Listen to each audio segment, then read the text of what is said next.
Hello and welcome to Morning Jumpstart. I am Jade Trubler, Director of Training at AWAI, and I'm joined by our Chief Success Officer, Ted Capshaw. Hi, Ted. Good morning, Jade. Good to see you. So we left on a pretty heavy, a big topic note of who are you and why are you the way you are? I'm sure, Ted, that there's a lot of emotions that come up with that. So can you talk to us a little bit about what people might be feeling and how to discern emotions within us? Well, there's a ton, like we talked about last week, Jade. This is a big topic, the whole self-discovery. And I think that if we get this right, a lot of things, I often say if we get ourselves right, everything else around us comes into place, to include our careers, your writing career, your business that you're trying to start. I gave a lot of thought about what I wanted to share today. And I want to share two quick stories that have everything to do with emotion and self-discovery. And so the first one is a lesson from my 8-year-old Maxwell. And both of these things, ironically, happened in the last 2 weeks. And so Maxwell, we went through what many families have gone through in the past year. We went through about a COVID in our home a couple weeks ago, and it was a debacle, like many. It's like I tested negative. We had to get our kids shots in between. We were getting them vaccinated. We did choose to get them vaccinated, but in any event, a pinnacle moment was we dropped the kids off at school. We thought they were clean. They were not positive.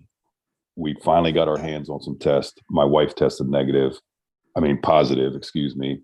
I quickly ran up to school to pick up my son, Maxwell, and I had to pull him out of the cafeteria, which was odd in itself, to be honest with you, because your dad's coming in the lunchroom and pulling your kid out in front of all his friends. I didn't tell him what was happening until we got to the car. And when I got to the car, I said, Mom tested positive for COVID. And I was not prepared for the outpouring of emotion from my little guy. I mean, a mess. Crying. I had to pull over the car, get in the back seat, hold him. But all the things coming out, just the raw emotion of tears and everything else. But right next to that was, did I give mommy COVID? Right? Did I bring it home from school? Is mom going into the hospital? All the way to, you can imagine the mind of an 8-year-old. What's going to happen? The devastation. Is somebody going to die? Right? Like all this thing. It probably took a good 12, 24 hours to unwind all this stuff in my son, to get him to the regulated. Now, here's why I share this story. I was not, for all intent and purposes, we made it through. Similarly, like I said last week on the Jumpstart, like all of a sudden you're just here. Mm-hmm. And the Capshaw 4, like my wife, my 2 sons and I, we've made it through the pandemic and we're fine. In some ways, we've prospered as a family. We're smiling, we're loving deeply, etc. But I was not aware of the residue. I didn't pay close enough attention to the residue that was building up within my son. And it just slowed me down enough, ironically, like for what I do for a living, you would think that I would have been more in tune. Mm-hmm. But I was in survival mode, so I kind of just got through. That weekend, my wife was complaining about the dryer that had not been drying well for months now, but I haven't addressed it. I'm like, whatever. It's a relatively new dryer, right? About 2 years old. Anyway, it's not drying. It takes like 2 or 3 cycles to dry a load of clothes. And I'd open it up and it was still warm in there. I'm like, well, Angel, I don't know what to tell you because it's functioning. Finally, that weekend, I'm like, well, I got to figure this thing out. So I detach the dryer. I go to Home Depot and I buy one of these 16-foot poles with a brush on it, and I go, I'm going to clean the ductwork of this dryer.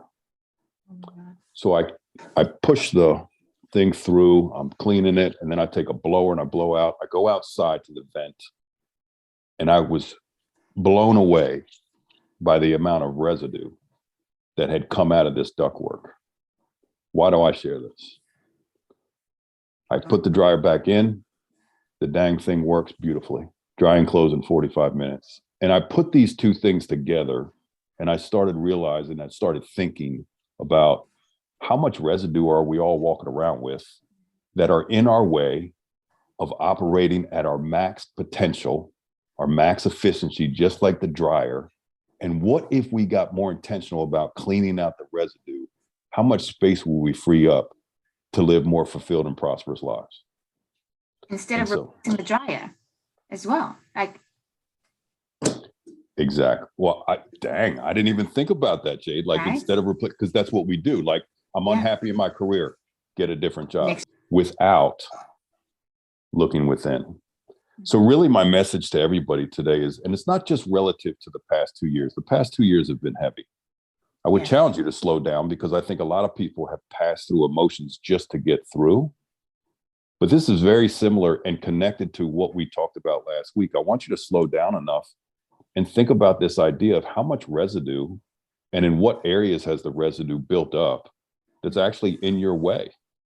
You know, it's interesting because when I think about the capacity to love, sometimes residue has built so far up that they don't have the capacity to love, right? When you think about your capacity to hear no, right? Maybe you've heard no so much in your life that now you're too afraid to put a writing sample out because you don't want to hear no. Residue. So again, my challenge for everybody this week is to really think about the residue that built up. I want you to think about this dryer thing because it was a real thing that happened. It may sound silly to you, but I want you to hear what I'm trying to say. The dryer, as soon as I cleaned out the residue, worked beautifully. Yeah. So where is the residue in your own mind, heart, soul, whatever, that you got to clean up so you can maximize your own potential?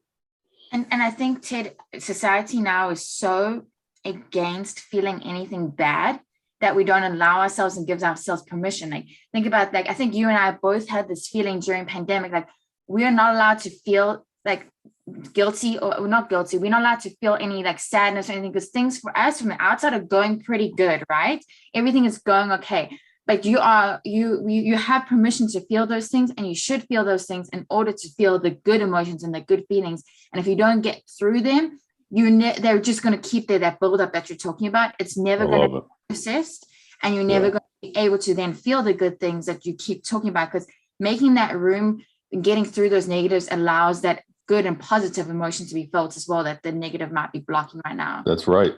Well, you sparked something, Jay, because I often, because what you said is absolutely true. It's what's in the way of most people. And I talk about sequencing a lot.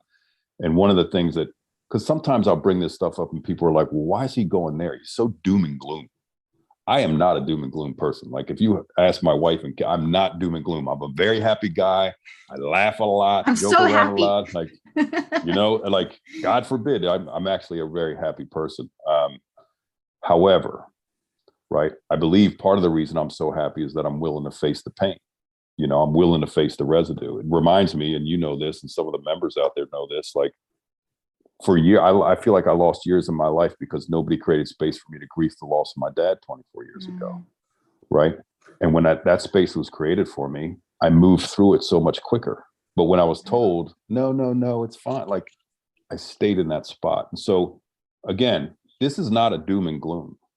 This is actually, I loved how you said it creates space. The sequencing that I talked about is, and I've been talking a lot about it during the pandemic, tell me where you're at, and then let's get on to the gratitude. But what's happened during the pandemic, to your exact point, you ask somebody how they're doing, they'll say, look, I'm not going to complain because people have it worse. And I'll simply say to them, I'm not asking about somebody else. I'm asking about you. I want to know where you're at. And then let's share a smile and share some gratitude. It's both. So love it. Okay, good spot to end for today. Where are your emotions? Get into them. What are you feeling? And I implore you to journal. That's how I know what I'm feeling and where I'm at. Love it. And we will see everybody next week. Bye.